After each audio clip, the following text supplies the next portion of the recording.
that the Karma plant had military potential. In 1972, I wrote it in National Suicide. I said as much in Miami Beach in 1972. This plant has military potential. It can produce military vehicles. We knew it. And of course today in Afghanistan, we find that the Karma vehicles that are there in Afghanistan today from the Karma plant built by American and Italian companies. And it was after you brought out this information that efforts were made to suppress your book, National Suicide, Yes. and your other studies? Yes, because I was bringing out the fact that the Karma River plant had military potential, that we were moving the missiles with the Bryant chucking grinder equipment, and of course other facts along these lines. And what sort of pressure was brought to bear upon you? What sort of pressure was brought to bear upon the publisher of your book, National Suicide? There was pressure on the publisher to prevent publication, to stop publication. He refused to do so. There's pressure brought upon me first to withdraw the book, and then a rather deceitful sort of pressure. It was claimed at the Hoover Institution that I had plagiarized Volume 3 of my Western Technology series, which was being published by Stanford University. Well, firstly, I challenged them to point out the plagiarization, and nobody could find even two sentences that matched up. But then I pointed out that I cannot plagiarize my own work. I hold the copyright on both books, and nowhere in the world can I plagiarize myself. That's a logical impossibility. And then gradually it built up over the following years that my research was perhaps going a little out of what was perhaps required, or welcome would be a better word, and it should be confined within more narrow boundaries. And at that point in 1975 I left the Hoover Institution, and since then I've become an independent author, and I can publish what I want to publish. Do you know of any other instances where efforts were made to suppress publication of books through the Hoover Institute? I know of one example, one I was personally aware of, and that was Julius Epstein's book on Operation Cube Hall, which is a very important book on the treatment of Russian prisoners of war in Germany after World War II. This book was in manuscript for several years, and he was not allowed to publish it. I heard that firsthand from Julius. Right, and eventually it was, of course, brought out. It was at a later point. Now, another example I can give is my own Western Technology series. The third volume of that was held in galleys for 1 year. Now, it costs a lot of money to hold a book in galleys, because when a book is in galleys, you want to get it out on the market to start recouping your investment. That book was held in galleys for 1 year because it was not politically wise or acceptable to publish it at that time, even though it was an academic book. Now, you've done some fascinating studies on the Trilateral Commission. Can you tell us about the Trilateral Commission? The Trilateral Commission is a private organization founded by David Rockefeller in 1973. It was essentially financed by Rockefeller and some of the foundations, Kettering Foundation, Danforth Foundation, Ford Foundation. Ford Foundation was a very major contributor. And the stated objective is to encourage discussion amongst what they call the trilateral regions. I should point out that of the 300 members, 1/3 come from the United States, 1/3 from Japan, and 1/3 from Europe. But in effect, I find that the actions of the Trilateral Commission are very much self-interested on the part of the international banking community in New York. Now, as far as the Trilateral Commission's influence on the American government is concerned, it's been said that there was a very excessive representation of the Trilateral Commission in Jimmy Carter's cabinet and in Jimmy Carter's administration.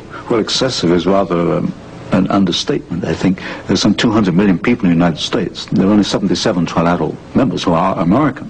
Out of that 77, I counted no fewer than 18 trilateralists. That's about 1/3 of the American trilateral contingent turns up in the Carter administration. Mr. Carter himself was a trilateral, Mr. Mondale, Mr. Brown, Mr. Vance, Mr. Blumenthal, Mr. Brown, Secretary of Defense. In other words, they occupy all the senior cabinet and sub-cabinet posts. In fact, there's some key committees, intelligence and defense committees, which are only comprised of trilaterals. So here you've got 77 Americans selected by one man, David Rockefeller, who's chairman of Chase Manhattan Bank. And we find that they turn up in the key controlling positions in Washington under the Carter administration. And would this suggest to you that perhaps we do not select the government, that it is selected by these people who work behind the scenes? you can come to no other conclusion. If you look today at who's running for office, you find Mr. Bush is a trilateral, you find Mr. Anderson is a trilateral, Mr. Carter is a trilateral. We find articles appearing in Newsweek magazine, Time magazine, U.S. News and World Report, many of the major media telling us there's really nothing to be concerned about from the Trilateral Commission. Is there any interlock between the Trilateral Commission and the major media in the United States? Yes, there is an interlock, particularly in the news media. For example, the Chicago Sun-Times, the executive editor there, James Hoagie, is a trilateral. You'll find Saul Linowitz is a director of Time magazine, and I think, yes, Henry Schucht is a director of CBS. So there very definitely is an interlock between the trilaterals and the media. And perhaps this is the reason, then, that they rather play down the influence of the Trilateral Commission on contemporary American government. Yes, I had a computer survey made of all articles that have been printed on the Trilateral Commission since 1973. I could find worldwide only 73 articles. Now, what's the relationship between the Trilateral Commission and the Council on Foreign Relations? Well, of course, the Council on Foreign Relations is a much older organization, founded in 1920. I did a study in which I compared trilaterals with or without membership in the CFR, Council on Foreign Relations. I find there's something over 50% overlap.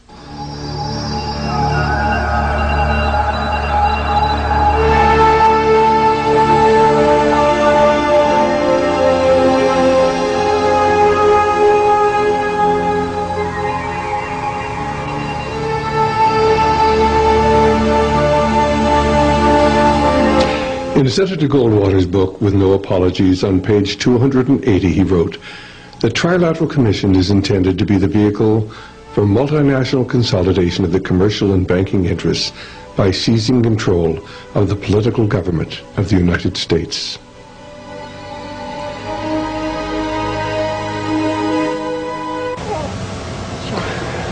Anthony Sutton lives in seclusion now, as with so many men who have documented the influence of America's invisible government on our society.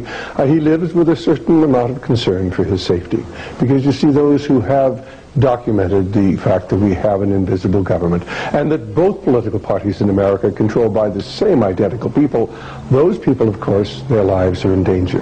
Let me point out that since 1953, all but one Secretary of State has come from the membership list of the Council on Foreign Relations. Since 1953, all but one Undersecretary of State has come from the membership list of the Council on Foreign Relations, and all but one Director of the Central Intelligence Agency.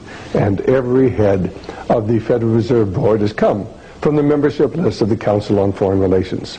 Of the last 9 American presidents, 6, possibly 7, have come from the membership list of the Council on Foreign Relations, which is indeed the invisible government of the United States. Now, to understand the background of how this all came about, I'd suggest our video, The Descent into Darkness, which will document the origins of the Council on Foreign Relations, originally from the secret society that Cecil Rhodes created in 1891. And of course then the various front organizations, the Round Table, the Royal Institute for International Affairs in England and throughout the British Commonwealth, and of course in America, the Council on Foreign Relations really is a front group for the American branch of the Round Table and for the J.P. Morgan banking interest. Now, if you'd like to document what I'm telling you, a wonderful book. It was written by Professor Carroll Quigley, who was Bill Clinton's mentor when Bill Clinton attended Georgetown University back in the 1960s. In fact, Professor Quigley was a liberal college professor who had a tremendous influence on many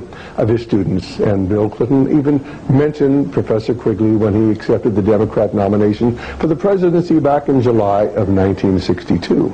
And when he was accepting the Democrat nomination, he talked about when he'd been a student, he'd heard John Kennedy's call to citizenship, and then as a student at Georgetown University, he heard that summons clarified by a professor named Carroll Quigley. Now, in 1966, Professor Quigley wrote a book entitled Tragedy and Hope, A History of the World in Our Time, in which, in 1,348 pages, he outlined the entire history of modern times and the secret society which had come to dominate the American government. The book was published by Macmillan Company. In fact, it was so revealing that almost immediately the publishing house was bought up, and someone who worked for the new publisher destroyed the plates to the first half of Professor Quigley's book.